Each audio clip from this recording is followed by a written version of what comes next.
berbasis kecerdasan buatan untuk rekomendasi film yang dipersonalisasikan. Next. Di sini ada anggota, yaitu ada saya sendiri, yaitu Septian Rizky Madewi dari NIM 20103121. Yang kedua ada rekan saya, yaitu Ismail Nur Hidayat dari NIM 20103148. Yang terakhir yaitu ada Renita Sujati dari 20103150. Yang akan kami bahas yaitu pertama ada pendahuluan, yang kedua ada tinjauan literatur, yang ketiga metode penelitian, yang terakhir yaitu hasil dan pembahasan. Yang pertama, pendahuluan. Penelitian ini meningkatkan untuk kualitas rekomendasi film dan memberikan pengalaman yang lebih personal kepada pengguna. Diharapkan bahwa dengan memanfaatkan teknologi kecerdasan buatan, pengguna dapat menemukan film-film terbaru yang menarik dan relevan dengan preferensi mereka dengan lebih efisien. Selain itu, sistem rekomendasi yang lebih baik juga diharapkan dapat meningkatkan keterlibatan pengguna dan mempromosikan konten yang kurang dikenal namun berkualitas.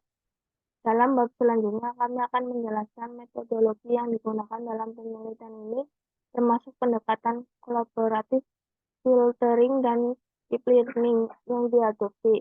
Kami juga akan menjelaskan dataset yang digunakan dan metrik evaluasi yang akan digunakan untuk mengevaluasi kinerja sistem rekomendasi yang dikembangkan. Lalu ada tinjauan literatur. Yang pertama yaitu ada sistem kecerdasan buatan. Sistem kecerdasan buatan adalah bidang ilmu komputer yang berfokus pada pengembangan komputer dan sistem yang dapat melakukan tugas-tugas yang biasanya memerlukan kecerdasan manusia. Yang kedua yaitu ada sistem rekomendasi. Sistem rekomendasi adalah teknologi yang digunakan untuk memberikan saran atau rekomendasi kepada pengguna mengenai item atau konten yang mungkin diminati oleh mereka. Yang ketiga yaitu ada content-based filtering. Content-based filtering adalah metode mengklarifikasian dan rekomendasi yang menggunakan informasi tentang konten atau karakteristik suatu item untuk menghasilkan rekomendasi yang relevan. Yang keempat yaitu ada dataset. Dataset adalah kumpulan data untuk terorganisir dalam suatu format yang dapat digunakan untuk analisis, penelitian, atau pengembangan sistem. Yang kelima yaitu ada Google Collaboratory. Google Colab adalah layanan cloud computing yang disediakan oleh Google untuk mendukung pengembangan dan penelitian ilmiah. Yang keenam ada Python. Python adalah bahasa pemrograman tingkat tinggi yang populer dan serbaguna. Dikembangkan pada tahun 1991 oleh Guido van Rossum. Python adalah sebuah bahasa pemrograman dinamis yang sering digunakan dalam pengembangan aplikasi pada berbagai domain. Yang kedua yaitu ada metode penelitian. Penelitian menggunakan metode content-based filtering untuk penelitian ini. Adapun langkah-langkah dengan metode yang dilakukan dalam penelitian ini. Yang pertama yaitu ada identifikasi masalah untuk membantu meningkatkan pengalaman pengguna dengan menyediakan rekomendasi yang relevan dan sesuai dengan preferensi. Yang kedua yaitu pengumpulan data. Dilakukan untuk mengetahui data apa saja yang diperlukan dalam melakukan penelitian. Yang ketiga yaitu analisis data. Memahami konten item dan preferensi pengguna.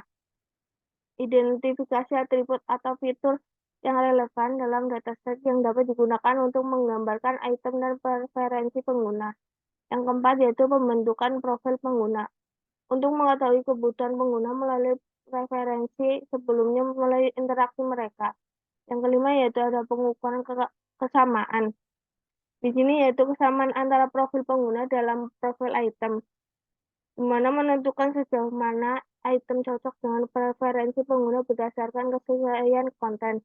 Yang keenam yaitu ada pembuatan rekomendasi, mengidentifikasi film mana yang cocok dengan pengguna. Yang terakhir yaitu ada evaluasi sistem, untuk mengukur kinerja dari sistem yang telah dibuat. Yang ketiga yaitu hasil dan pembahasan.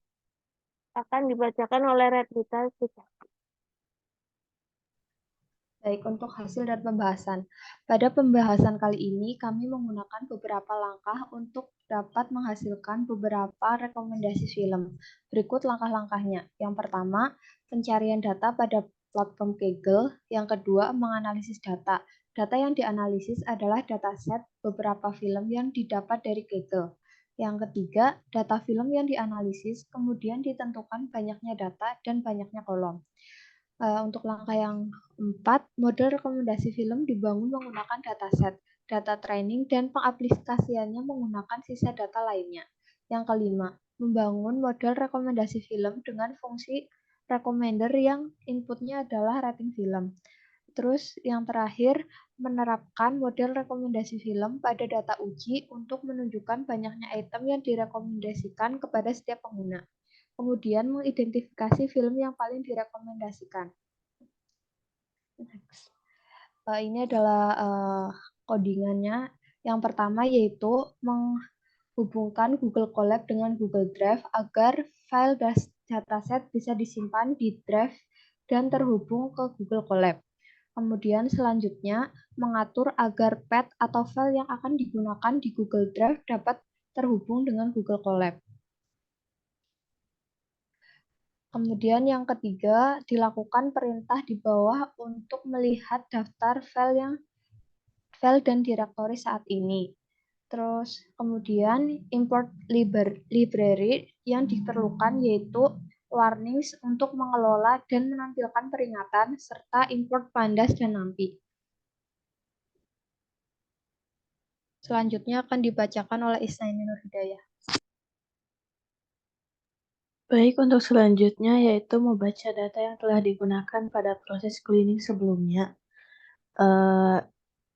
Membaca data dengan menggunakan warnings.simpleFilter yang ditujukan ke filenya serta menggunakan warnings tersebut untuk mengatur semua peringatan yang dihasilkan. Selanjutnya, ukuran data.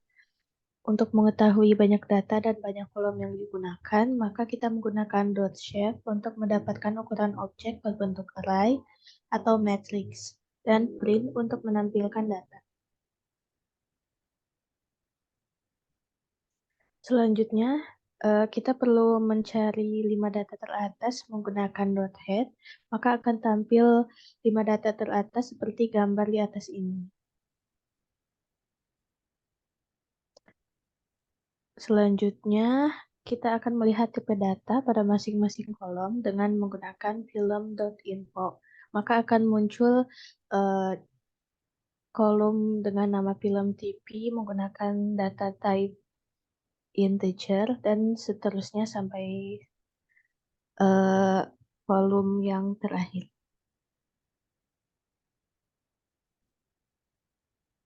Selanjutnya, yaitu melakukan visualisasi data untuk melihat film yang paling populer berdasarkan rating berikut urutan judulnya dengan menggunakan gx.scatter yang akan menghasilkan plot scatter dengan sumbu X dan Y dan big show untuk menampilkan hasilnya.